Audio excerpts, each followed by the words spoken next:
தங்க விலையை மிஞ்சிய மல்லிகை மதுரையில் கிலோ 12,000க்கு விற்பனை. அதிர்ச்சியில் இல்லத்தரசிகள். வணக்கம். மதுரையின் அடையாளமான மல்லிகைப்பூ இன்று தங்கம் மற்றும் வெள்ளி விலைக்கு இணையான ஒரு உச்சத்தை தொட்டுள்ளது. 1 கிலோ மல்லிகை இன்று சந்தையில் 12,000 ரூபாய்க்கு விற்கப்படுவதால் பூ சந்தையே ஸ்தம்பித்துப் போயுள்ளது. இது குறித்த விரிவான தகவல்களை பார்ப்போம். ஆம், மதுரை மாட்டுத்தாவணி மலர் சந்தையில் இன்று ஒரு வரலாற்று நிகழ்வு நடந்துள்ளது. கடந்த வாரம் 2,000 ரூபாய்க்கு விற்ற மல்லிகை இன்று காலை 6,000 ரூபாய்க்கு தொடங்கி மதியத்திற்குள் 12,000 ரூபாயை தொட்டு புதிய சாதனை படைத்துள்ளது.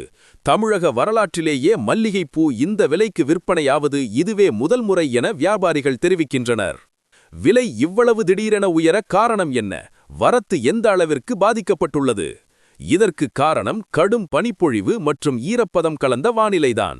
வழக்கமாக சந்தைக்கு 10 டன் வரை வரும் மல்லிகை இன்று வெறும் 300 கிலோ மட்டுமே வந்துள்ளது.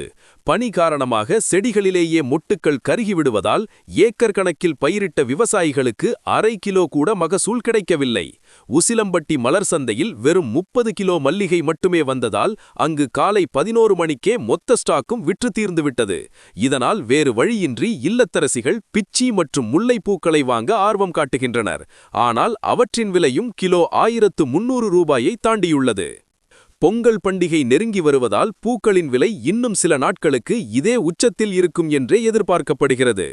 இன்றைய மதுரை மலர் சந்தை நிலவரம். கிலோவில் மல்லிகைப்பூ 9,000 ரூபாய் முதல் 12,000 ரூபாய், பிச்சிப்பூ 1,200 ரூபாய், முல்லைப்பூ 1,300 ரூபாய், கனகாம்பரம் 1,500 ரூபாய், ரோஜா 180 ரூபாய், தாமரை 20 ரூபாய் ஒரு பூ.